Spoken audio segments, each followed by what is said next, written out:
హల్లెలూయా. ఎందుకంటే ప్రభు చెబుతున్నాడు, నువ్వు నన్ను దర్శించావు, నేను నీ యొద్దకు చేరాలని నువ్వు తలంచినప్పుడు, యేసు దగ్గరికి వెళ్ళాలనుకున్నప్పుడు ఆయన చెప్తున్న మాటలు, మార్గము సత్యము జీవము నేనే గనక మీరు నా యొద్దకు రావాలంటే ఇరుక్కు ద్వారంలో ప్రవేశించండి. అవునా? మంచిగా సమాధానంగా అన్నీ ఉంటారు, అక్కడికి మనం వెళ్ళకూడదు. మనం వెళ్ళేది ప్రతి మార్గం ఇరుక్కే. శ్రమల ద్వారానే యేసు ప్రభు వారు తండ్రి యొద్దకు వెళ్ళాడు.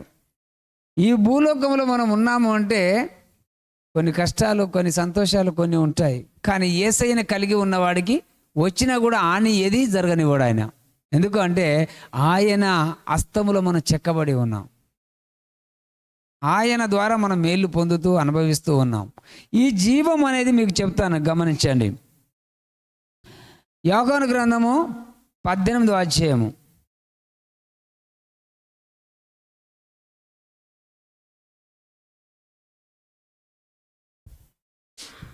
32వ వచనం. యూదులు ఎవనికిని మరణశిక్ష విధించుటకు మాకు అధికారము లేదని అతనితో చెప్పిరి. అందువలన యేసు తాను ఎట్టి మరణము పొందబోవునో దానిని సూచించి చెప్పిన మాట నెరవేరెను. చూసారా?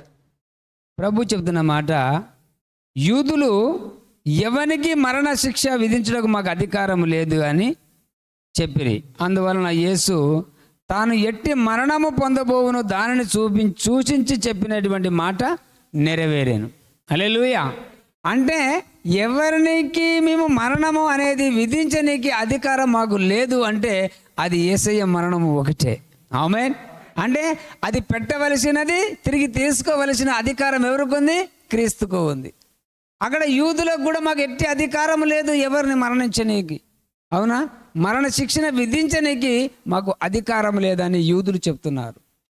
అయితే యేసు ప్రభు యొక్క మరణము గురించి కలిగినటువంటి అధికారం ఆయనకు తప్ప ఈ లోకంలో ఎవరికి లేదు అని ప్రభు గ్రహించి ఉన్నట్లు కనిపిస్తుంది. హల్లెలూయా. అయితే ఇక్కడ మీరు గమనించండి 38వ వాక్యము.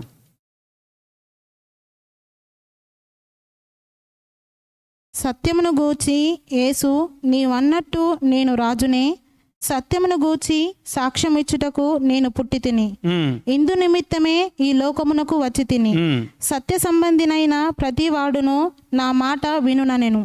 అందుకు పీలాతు, సత్యమనగా ఏమిటి అని ఆయనతో చెప్పాను. హల్లెలూయా. ఇప్పుడు యేసు ప్రభు వారు ఒక మాట పిలాతుతో మాట్లాడుతున్నాడు. పిలాతు అంటున్నాడు, నువ్వు రాజువా అంటే నువ్వన్నట్లే. అవునా? నువ్వన్నట్టే. నేను సత్యం గురించే పుట్టాను, సత్యం గురించి చెప్పనీకి వచ్చాను, సత్యం గురించి సాక్ష్యం ఇస్తాను అన్నప్పుడు ఇక్కడ సత్య సంబంధి అయిన ప్రతివాడు నా మాట వింటాడు. అందుకే పిలాతు ఏం చేశాడంటే, ఈయన మీద నాకు ఏ దోషం కానరాట్లేదు, ఇదిగో ఈ మనిషిని మీకే అప్పగిస్తున్నానని ఇచ్చేశాడు. సత్య సంబంధి అయిన ప్రతివాడు ఆయన మాట వింటాడు. సత్యానికి లోబడవలసిందే. సత్యవంతుడైన దేవుని ఎరిగి ఉండి అసత్యాన్ని మనం ప్రవర్తిస్తే దేవునికి మనం విరోధులమే. సత్యాన్ని ఎమ్మడించేవాడు సత్యానికి లోబడతాడు. ఇక్కడ ప్రభు చెప్తున్నది మాట జాగ్రత్తగా వినాలి మీరు. ఇంకొక మాట చూడండి, యోహాను గ్రంథము 16వ అధ్యాయము 7వ వచనంలో ఒక మాట ఉంటుంది. అయితే నేను మీతో సత్యము చెప్పుచున్నాను, నేను వెళ్ళిపోవుట వలన మీకు ప్రయోజనకరము. నేను వెళ్ళని ఎడల ఆదరణకర్త మీ యొద్దకు రాడు, నేను వెళ్ళిన ఎడల ఆయనను మీ యొద్దకు పంపుదును. హల్లెలూయా. ఇక్కడ సత్య సంబంధి అయిన ప్రతివాడు ఆయన మాట వింటాడు. అయితే ప్రభు అంటున్నాడు, నేను వెళ్ళాలి, నేను వెళ్ళకపోతే మీకు ప్రయోజనం లేదు. నేను వెళ్ళి మీ యొద్దకు నా నామమున తండ్రి నుంచి వెళ్ళి పరిశుద్ధాత్మను మీకు పంపిస్తాను. పరిశుద్ధాత్మ వచ్చి మిమ్మల్ని ఇంకా సర్వసత్యములోనికి నడిపిస్తాడు. ఆమేన్. పరిశుద్ధాత్మనికి ఎవరికి ఇచ్చారు అంటే సత్యాన్ని గ్రహించేవాడు, సత్యాన్ని విని సత్యానికి తలవగ్గి దేవుని ఎదుట మోకరించి ఆ సత్యం గురించి మాట్లాడే వారికి ఆయన ఆత్మనిస్తాడంట. ఎందుకు అంటే నువ్వు పరలోక రాజ్యానికి రావాలంటే ముందు ఈ మార్గాలలో నువ్వు ఆర్తేరి ఉండాలి, ఇవన్నీ నేర్చుకొని ఉండాలి. ఇంకొక మాట ఉంటుంది చూడండి, 12వ వచనం. నేను మీతో చెప్పవలసినవి ఇంకను అనేక సంగతులు కలవు, కానీ ఇప్పుడు మీరు వాటిని సహింపలేరు. హల్లెలూయా. ప్రభు ఏమంటున్నాడు? నేను చెప్పవలసిన అనేకములు ఉన్నాయి కానీ మీరు సహించలేరు, అవి తెలుసుకోలేకపోతారు. ప్రభువే చెప్పాడు. అయితే మరి ఇన్ని ఆయన చెప్పవలసిన అనేకములు ఉన్నా కూడా వాటిని సహింపలేరు అన్నాడు. అయితే ఈ సహించుకొని అన్ని వినగలిగేటువంటిది మనకి ఎవరిచ్చాడంట? పరిశుద్ధాత్మనిచ్చాడంట. ఈ పరిశుద్ధాత్మ దేవుడు నీకు బోధిస్తాడు, నడిపిస్తాడు. ఆ సత్యమైన మార్గం నుంచి తొలగిపోకుండా ఆయన నిన్ను కాపాడుతాడు. ఎప్పుడు ఆయన మాటలు నువ్వు విని ఆ సత్యమందు నువ్వు నిలబడినప్పుడు అప్పుడు దేవుని యొక్క ఆత్మ నిన్ను ఎక్కడా కీడుకు లొంగనివ్వదు, పాపానికి లొంగనివ్వదు, సత్యములోనే నిన్ను నిలబెడతాడు. ఆ పరిశుద్ధాత్ముడు అప్పుడు నీ శరీరానికి రక్షకుడై ఉన్నాడు. ఆత్మ సంబంధమైన ప్రతివాడు ఆయన మాట వింటాడు. ఆయన మాట మనం వింటున్నామా? వింటున్నాం. ఎలా వింటున్నామో నీకు నీవే పరీక్షించుకోవాలా, నిన్ను నీవే తెలుసుకోవాలా. నేను ఆయన మాట వింటే ఆయన నా మాట వింటాడు కదా. నా మాట విన్నప్పుడు నా పరిస్థితులు మారిపోతాయి. మరి పరిస్థితులు మారలే. హల్లెలూయా. పరిస్థితులు మారలేండి అంటే నా మాట వినట్లేదు, అంటే ఆయన మాట ముందు మనము వినట్లేదు. సంఘము అంటే ఒక కుటుంబం. సంఘము మంచి యథార్థంగా కలిగి ఉందంటే ప్రతి కుటుంబము యథార్థతో వర్ధిల్లుతుందని అర్థం. యోహాను 5:24.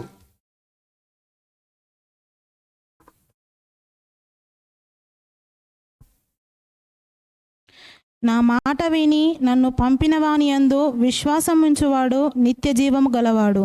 వాడు తీర్పులోనికి రాక మరణములో నుండి జీవములోనికి దాటి ఉన్నాడని నేను మీతో నిశ్చయముగా చెప్పుచున్నాను. హల్లెలూయా.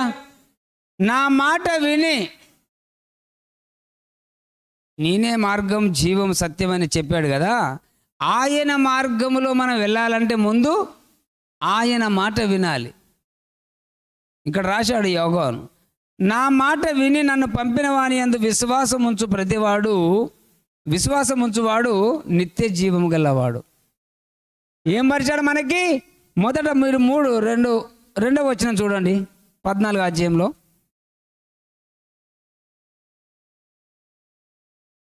రెండవ వచనం చదవండి. నా తండ్రి ఇంట అనేక నివాసములు కలవు, లేని ఎడల మీతో చెప్పుదును. దేవుడు ఏమన్నాడు? నా తండ్రి ఇంటికాడ అన్నీ ఉన్నాయి ఆశీర్వాదాలు. ఒకవేళ అక్కడ లేనిది ఏదైనా కొదవై ఉంటే మీకు చెప్తాను. నా తండ్రి ఇంట్లో అన్నీ ఉన్నాయి గనుక నువ్వు అవి పొందుకోవాలంటే మార్గము నేనే అన్నాడు. హల్లెలూయా. ఆ మార్గంలో నుంచి మనము ఆయన చెప్పినటువంటి ఒక మార్గం కాదు, అది ఏకైక మార్గము, పరలోకానికి వెళ్ళే మార్గము. హల్లెలూయా.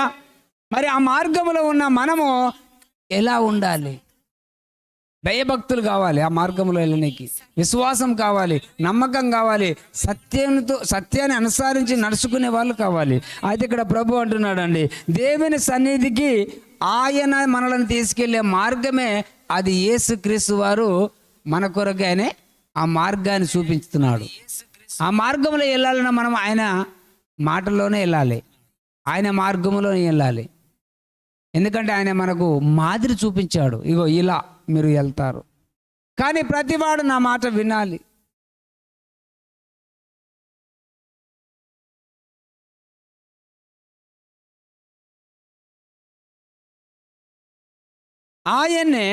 ఆయన శిష్యులు ఎవరు కాదు, ఆయన్నే చెప్తున్నాడు.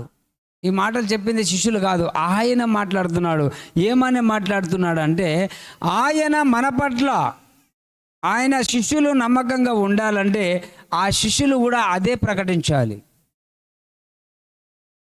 హల్లెలూయా. ఈ ప్రపంచానికి నాయకులు అనేకులు వస్తారు పోతారు, అనేకులు పరిపాలిస్తారు పోతూ ఉంటారు, అవునా? కానీ ఎంతమంది వచ్చినా దేశాన్ని ప్రభావితం చేయరు, రాజ్యాన్ని స్థాపించలేరు. యేసుక్రీస్తు వారు ఒక్కరు వచ్చి ఈ దేశాన్ని పరిపాలించాలంటే కాదు, ముందు ఆయన 12 మందిని ఏర్పరచుకున్నాడు. 12 మందిలో మళ్ళా పౌలును యాడ్ చేసుకున్నాడు దేవుడు. 13 మందితో ప్రారంభమైన ఈ సువార్త దినదినము ప్రభావితం చేయబడి ప్రపంచ దేశాల్లో శాసించేటువంటి యేసు ప్రభు రాజుగా ఉన్నాడు. ఇది పెరుగుతుందా తరుగుతుందా? ఎంత కష్టాలు వస్తున్నాయో అంత దేవుని యొక్క ప్రభావము వెళుతూనే ఉంది, తరుగుతలే, పెరుగుతూ ఉంది. ఎంతమంది నిన్ను హింసించినా, ఎన్ని సంఘాల మీద దాడులు చేసినా దేవుడి యొక్క పరిచర్య మాత్రం విస్తారంగా వెళ్తుంది. ఆమేన్. దేవుని నామానికి మహిమ కలుగును గాక. అంటే ప్రభు యొక్క మాట విని ఆయన వాక్యానికి లోబడి, ప్రభువా నీవే దిక్కు అనుకొని నువ్వు ఆయన వైపు చాస్తున్నావా, నీ చేతులు ఎత్తుతున్నావా? తన పిల్లలు తల్లిదండ్రి వైపు ఎలా చూస్తారు? నీవు నీ తండ్రి నీ తల్లి అనే దేవాది దేవుని వైపు చూడాలా. అయ్యా నాకు ఇచ్చావు, పిల్లలకి ఏం పెట్టుకోవాలా ప్రభు, డబ్బులు లేవుగా, పండుగ వస్తుంది, వీళ్ళకి ఏం వస్త్రాలు కొనియాలా? ఆయన వైపు చూడు. ఈ ఉపవాసాల్లో ఏడువు, కన్నీరు కార్చు. దేవుడు దయగల్లవాడు, మీకు తెలియదా? దయగల్ల వారి ఎడలను దయ చూపువాడు, యథార్థవంతుల ఎడల యథార్థవంతుడుగా ఉంటాడు. మరి అంత గొప్ప దేవుని కలిగి ఉండి ఏం చేస్తున్నాం మనం? బ్లెస్ అవ్వాలి. 24లో ఈ సమస్యలు చాకులు చెప్పొద్దిగా. హల్లెలూయా. ఏం చెప్పాలి? సాక్ష్యాలు చెప్పాలి. నేను బ్లెస్ అయ్యాను, ఈ సంవత్సరం నేను దీవించబడ్డాను. ఇలా సాక్ష్యాలు చెప్తావా? బ్లెస్ అయిన కొద్ది ఇర్రవిగుతావా? అవునా కదా? బ్లెస్ అయిపోవాలా, బ్లెస్ అవ్వాలా. ఎవరైనా దరిద్రంగా ఉండడానికి వీల్లేదు, అందరు బ్లెస్ అయిపోవాలా. 24లో నీ దరిద్రానికి అంతం వచ్చేసింది. నీ దరిద్రం అనే వేర్లతో దేవుడు ఏం చేస్తాడా? పెళ్ళగించేస్తాడు. అది ఉండనివ్వండి నీ దగ్గర. దరిద్రం ఉంటే నువ్వు దాంతోనే ఏడవడుతుంది. దేవుని దగ్గర ఎప్పుడు బాధపడతావు? ఎప్పుడు దేవుని ప్రార్థిస్తావు? దేవుని దగ్గర పశ్చాత్తాపపడు. అప్పుడు ఏమైతే తెలుసా? పశ్చాత్తాపం నువ్వు దేవుని దగ్గర పడితే సాతానును ఓడిస్తావు. ఆమేన్. దేవుని దగ్గర నీ పశ్చాత్తాపం లేకుంటే సాతానుడు నీ మీద దాడి చేస్తాడు, నిన్ను ఓడిస్తాడు. నువ్వు పశ్చాత్తాపం పడితే వాడు ఓడిపోతాడు. అది తెలియదు చాలామందికి. పశ్చాత్తాపంలో ఉన్నటువంటి దేవుని యొక్క మర్మం మీద తెలుసా? నువ్వు పశ్చాత్తాపం పడకపోతే నీ సమస్యలు అన్నీ ఓడిపోతాయంట. ఆమేన్. మరి ఆ పశ్చాత్తాపం అనే గుణం మన దగ్గరికి రావాలి కదా, మనలో నుంచి వెళ్ళాలి. ఆ మాట కూడా ప్రేమతో వెళ్ళాలి, స్వాతికంతో మాట్లాడాలి. ప్రభు ఈ సంవత్సరం నేను బ్లెస్ అయిపోవాలా. నువ్వు ఏం చేస్తావు నాకు తెలియదు, కానీ నేనంతే మాత్రం నా అప్పులన్నీ తీరిపోతాయి యేసునామములో, నా రోగాలన్నీ వెళ్ళిపోతాయి, అవమానాలన్నీ పోతాయి. నేను యేసుక్రీస్తు యొక్క కృప ద్వారా దీవించబడతాను. అంతే. రాసి పెట్టుకుని దానితో ప్రార్థన చేసుకో. కేర్ఫుల్గా ఉండాలా.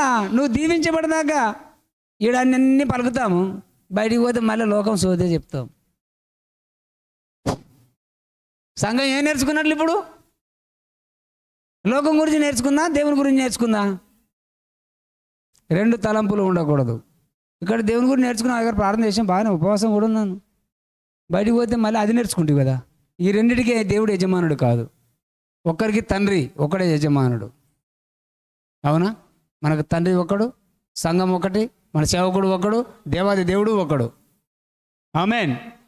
కలిగి ఉన్న నీవు ఒక్కడిగానే దీవించబడతావు. నీకు ఏ సపోర్ట్ అవసరం లేదు, దేవుడు ఒక్కడే నీకు సపోర్ట్ కావాలి. ఏ నరులు నీకు మనిషి. అందుకే దేవుడు అంటే రాజుల నమ్ముట కంటే యెహోవాను ఆశ్రయించుట ఎంతో మేలంట. మరి నువ్వు ఎవరిని ఆశీర్వదిస్తున్నావు? ఎవరి దగ్గర ఏ ఆశ్రయంలో ఉన్నావు? చూద్దాం. ప్రభు అంటున్నాడు ఈ రోజున, ఏమన్నాడంటే, ప్రభు మాట వినకపోతే ఎలా ఉంటుంది? యోహాను 3:36.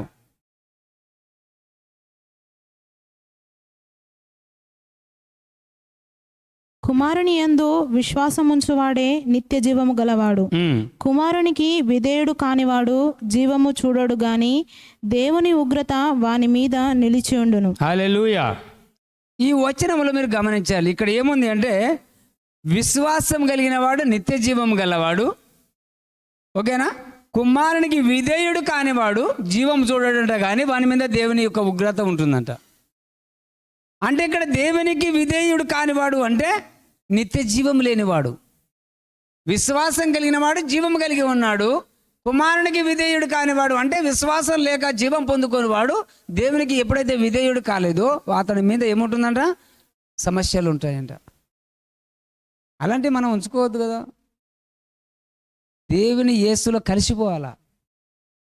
మీకు చెప్తాను, చాలా రోజుల నుంచి అదే చెప్పాను. మనం లోకానికి వెలుగై ఉన్నాం. ఆ వెలుగులో ఇంక అనేకులు వెలుగులోనికి వచ్చేయాలి, కానీ మీరు చీకటిలోకి వెళ్ళిపోతా అంటారు. అది దేవుని ఇష్టం కాదు. అది చీకటి మాటలు ఎప్పుడు వినొద్దా. ఇవాళ ఏం విన్నావో, నువ్వు ఏది ప్రార్థిస్తావో అదే పొందుకుంటావు. Amen. Jesus Christ blessing ministries, block office చౌరస్తా, PRTU భవన్, సిద్దిపేట్. మీ ప్రార్థన కొరకు సంప్రదించవలసిన మా ఫోన్ నంబర్ 8096486529. సమయం ప్రతి ఆదివారం ఉదయం 9 గంటల నుండి మధ్యాహ్నం 12 గంటల వరకు. రండి, పాల్గొనండి, దేవుని యొక్క ఆశీర్వాదాలు పొందుకోండి.